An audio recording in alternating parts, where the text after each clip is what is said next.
Doctor रश्मि वशिष्ठ, सह आचार्य, राजनीति विज्ञान, गवर्नमेंट कॉलेज जयपुर।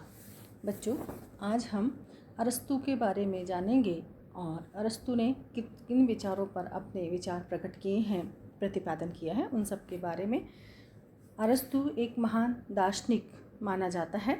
सुकरात और प्लेटो के बाद अरस्तू का नाम उल्लेखनीय है। अरस्तू को मैक्सी ने प्रथम राजनीतिक वैज्ञानिक की संज्ञा दी है। उसे तर्कशास्त्र का जनक भी कहा जाता है। उसकी प्रतिभा पर विचार प्रकट करते हुए फोस्टर ने लिखा है कि मानव इतिहास में बौद्धिक उपलब्धियों की विशालता तथा उसके प्रभाव की गहनता की सीमा में संभवतः उसका कोई दूसरा समकक्ष नहीं है। अरस्तू एक महान विचारक हैं। उनके बारे में, युवावस्था के बारे में, उनके जीवन के बारे में अनेक प्रकार की कहानियाँ, कुछ सिद्धांत प्रचलित हैं। आज हम उनकी शिक्षा सिद्धांत के बारे में जानेंगे और समझेंगे कि शिक्षा के बारे में उन्होंने क्या कहा है। अरस्तू ने शिक्षा के सिद्धांत को 3 भागों में बांटा है और उन प्लेटो की भांति अरस्तू ने भी इस बात का दुख था कि स्पार्टा जैसे नगर राज्य में शिक्षा की उत्तम योजना विद्यमान थी, परंतु फिर भी एथेंस ने उसका अनुकरण नहीं किया। अरस्तू ने अपनी पुस्तक पॉलिटिक्स की 7वीं और 8वीं पुस्तकों में अपने शिक्षा सिद्धांत की विवेचना की है। इसका कुछ अंतिम जो भाग है वो लुप्त हो चुका है। कहा जाता है कि उसके बारे में उनका शिक्षा संबंधी विचार अति महत्वपूर्ण तरीके से विस्तृत रूप में हमें देखने को मिलते थे। अरस्तू के जो है वो अपने शिक्षा के कुछ उसके अपने सिद्धांत हैं। प्लेटो के अनुसार शिक्षा का उद्देश्य व्यक्ति द्वारा सद्गुणों की प्राप्ति, जिससे वह स्वयं को अन्य लोगों से श्रेष्ठ सिद्ध कर सके, परंतु अरस्तू द्वारा प्रतिपादित शिक्षा योजना का उद्देश्य व्यक्ति की भावनाओं का इस ढंग से प्रशिक्षण करना है जिससे उसमें विवेक के उत्थान में सहायता मिल सके, उसके माध्यम से राज्य संबंधी विषयों का चिंतन कर सकने की स्थिति का निर्माण हो सके। उसका उद्देश्य था श्रेष्ठ नागरिकों का निर्माण करना। अरस्तू ने शिक्षा के अनेक उद्देश्य बतलाए हैं। उनका कहना है कि व्यक्ति के चरित्र का नैतिक निर्माण करके उसे राज्य का आज्ञापालक एवं उपयोगी सदस्य बनाना चाहती है।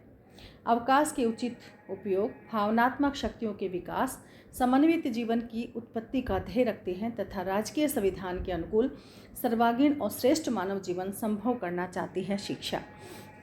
जहाँ प्लेटो ने राज्य के संरक्षकों, सैनिकों के लिए शिक्षा की पद्धति को अपनाया था, वहीं अरस्तू ने शिक्षा की जो व्यवस्था थी वो सभी के लिए या निश्चित कर दी और उसका उद्देश्य था उत्तम नागरिकों का निर्माण करना। अरस्तू की जो शिक्षा का सिद्धांत है उसके अपने कुछ कार्य हैं। अरस्तू के अनुसार मानव समाज के हाथ में शिक्षा वह साधन है जो मनुष्य की आदतों का परिमार्जन करने तथा उसकी विवेकशीलता को यथोचित प्रोत्साहन देने में बहुत सहायक सिद्ध होता है। शिक्षा ऐसा माध्यम है जो व्यक्ति में श्रेष्ठ गुणों का निर्माण करती है। संक्षेप में अगर हम देखें तो अरस्तू के अनुसार शिक्षा के प्रमुख कार्य हैं, जैसे सद्जीवन की प्राप्ति में सहायता। अरस्तू कहता है कि शिक्षा सुख एवं अच्छे जीवन की शर्त है और सदाचारी जीवन की प्राप्ति का एक उत्तम साधन है। इसके द्वारा मनुष्य अच्छा जीवन व्यतीत कर सकता है। मानव आवश्यकताओं की पूर्ति का कार्य भी शिक्षा के द्वारा किया जाता है। इसको उन्होंने 3 क्रियाओं में बांटा है: चिंतनात्मक, क्रियात्मक और परिचयात्मक। चिंतनात्मक भाग की संगति क्रिया विवेक, क्रियात्मक भाग की संगति नैतिकता और परिचयात्मक भाग की संगति क्रिया आत्मसंयम है। इनमें विवेक, नैतिकता और आत्मसंयम दोनों में प्रधान है नैतिकता। इस प्रकार शिक्षा का कार्य व्यक्ति को पूर्णत्व प्रदान करना है। अच्छे नागरिकों का निर्माण भी शिक्षा के द्वारा किया जा सकता है। व्यक्ति के अंदर पशुत्व, वासना और विवेक तीनों चीज़ें विद्यमान होती हैं, लेकिन उनको शिक्षा के द्वारा उचित दिशा प्रदान की जा सकती है और उनमें परिवर्तन किया जा सकता है। वह पुरुषों, महिलाओं और बच्चों सभी को राज्य के लिए प्रशिक्षित किया जाना चाहिए की आवश्यकता पर जोर देता है। राज्य के मूल सिद्धांतों का प्रवर्तन। अरस्तू के अनुसार शिक्षा की योजना राज्य द्वारा चलाई जानी चाहिए। राज्य की शिक्षा का उद्देश्य राज्य के प्रति श्रद्धा और निष्ठा के भावों को जागृत करना होता है। शिक्षा के द्वारा ही लोगों में राज्य की आज्ञा एवं कानूनों के पालन की प्रवृत्ति पैदा की जा सकती है। सामाजिक गुणों का विकास भी शिक्षा के द्वारा ही संभव है। शिक्षा मनुष्यों में सहयोग, सामंजस्य, सहिष्णुता आदि गुणों का विकास कर सकती है। अरस्तू की जो शिक्षा योजना है उसको उन्होंने 3 भागों में बांटा है। पहला जो भाग है या सोपान है वो है जन्म से 7 वर्ष, दूसरा सोपान 7 से 14 वर्ष और अंतिम और तीसरा जो उनका अपना भाग है वो है 14 से 21 वर्ष की उम्र तक दिया जाना चाहिए।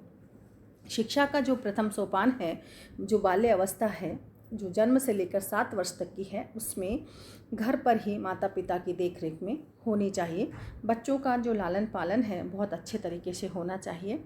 उन्हें खाने पीने को अच्छा दिया जाना चाहिए, उन्हें दूध दिया जाना चाहिए। वो कहते हैं कि 3 भागों में वे इस सोपान को वापस विभक्त कर देते हैं। शैशव अवस्था, 5 वर्ष की उम्र तक की शिक्षा और 5 से 7 वर्ष तक की शिक्षा व्यवस्था। इस अवस्था में बच्चों का शरीर जितना हिलता डुलता तथा गतिमान रहता है उतना ही उनके शरीर को लाभ होता है। उन्हें ठंड सहन करने का अभ्यासी बनने पर बल दिया जाना चाहिए ताकि वह कष्ट सहिष्णु बन सकें। छोटे मोटे खेल उन्हें सिखाए जाने चाहिए। शैशव अवस्था की समाप्ति के बाद 5 वर्ष तक की उम्र का काल शारीरिक विकास का काल होता है। पढ़ाई का बोझ इन पर ज़्यादा नहीं डालना चाहिए। उनके अंगों के संचालन के लिए मनोरंजन खेलों का प्रबंध किया जाना चाहिए। कहानियाँ सुनाई जाएं, खेल खिलाने चाहिए। भावी जीवन के लिए उन्हें तैयार करने में ये सब चीज़ें सहायक होती हैं अरस्तू की दृष्टि में। 5 से 7 वर्ष की तक जो शिक्षा व्यवस्था है उन्हें इन कार्यों को करते हुए कहा है कि उन्हें अवसर मिलना चाहिए कि वे अपने भविष्य का निर्माण कैसे कर सकते हैं, भविष्य के प्रति कैसे उन्हें अश्लील और बुरी आदतों से दूर रखा जाना चाहिए और बच्चों को दासों की संगति में कम से कम रखा जाना चाहिए। शिक्षा का जो दूसरा सोपान है वो है 7 वर्ष से 14 वर्ष तक उम्र में रहने वाली शिक्षा व्यवस्था। इसमें उन्होंने कहा है कि पढ़ाई लिखाई, चित्रकला आदि विषयों होने के साथ साथ संगीत की शिक्षा भी दी जानी चाहिए तथा बच्चों के व्यायाम से अरस्तू का तात्पर्य उछल कूद, मुक्केबाजी, कुश्ती भी है। बच्चों से व्यायाम उतना ही कराया जाना चाहिए जिससे कि उनका शारीरिक विकास हो सके। अरस्तू व्यायाम के साथ साथ पढ़ने लिखने, चित्रकारी, रंगचित्र को भी शिक्षा का कुछ देने को कहा है। अरस्तू के अनुसार इस अवस्था में बच्चों की शिक्षा राज्य के नियंत्रण में दी जानी चाहिए।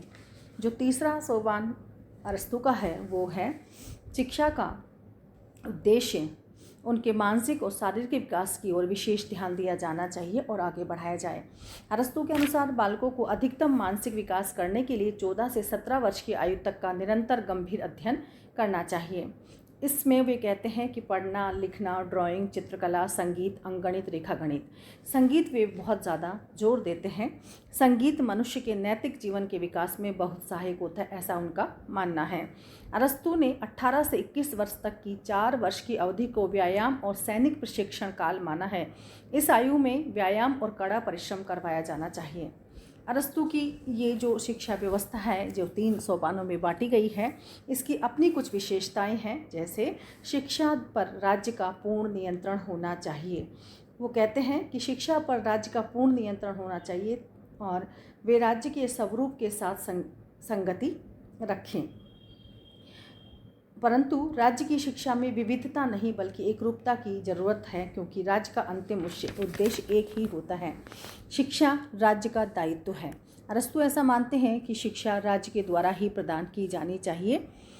व्यावसायिक प्रशिक्षण का वे विरोध करते हैं। व्यवसाय, उद्योग धंधे तथा आर्थिक प्रवृत्ति के कार्यों में लगे हुए लोगों को उसने नागरिकों में स्थान नहीं दिया है। शिक्षा के जो मूलभूत विषय हैं वे हैं उन पर जो बल देते हैं वो ये हैं पढ़ना, लिखना, शारीरिक प्रशिक्षण, संगीत, चित्रकला आदि। वे धनोपार्जन, ज्ञान प्राप्ति तथा अनेक राजनीतिक कार्यों के लिए उपयोगी विषय हैं। संगीत पर वे विशिष्ट जोर देते हैं। यह मनोरंजन एवं आराम के लिए उपयोगी सिद्ध हो सकती है। ये नैतिक प्रशिक्षण के माध्यम का कार्य कर सकती है। ये मस्तिष्क के संस्कार एवं परिष्कार का साधन हो सकती है। शिक्षा का अपना एक मनोवैज्ञानिक आधार भी होता है। अरस्तू के शिक्षा सिद्धांत की बहुत अधिक आलोचना भी की गई है। कहा गया है कि संगीत पर ये अत्यधिक बल देते हैं। वॉकर के शब्दों में कहें तो संगीत शिक्षा पर महत्व देते हुए अपने गुरु प्लेटो से भी 4 कदम आगे निकल गए हैं। साहित्य की इन्होंने उपेक्षा की है और मानसिक और शारीरिक परिश्रम को परस्पर विरोधी बताना बल्कि ये पूरक हैं। आलोचक मानते हैं कि बौद्धिक शिक्षा बहुत विलंब से प्रारंभ की गई है, क्योंकि वे 14 वर्ष की उम्र के बाद इसे प्रारंभ करते हैं। देश की अधिकांश जनसंख्या शिक्षा से वंचित है। शिक्षा पर राज्य का अत्यधिक नियंत्रण भी आलोचकों की दृष्टि में श्रेष्ठ नहीं है। व्यावसायिक प्रशिक्षण की भी अरस्तू ने जो उपेक्षा की है वो भी गलत है।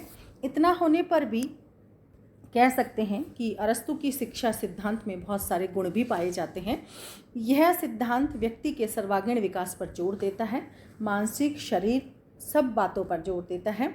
शिक्षा द्वारा व्यक्ति को आज्ञाकारी नागरिक, योग्य शासक के रूप में तैयार किया जा सकता है। अरस्तू ने अपनी शिक्षा योजना को मनोवैज्ञानिक आधार प्रदान किया है।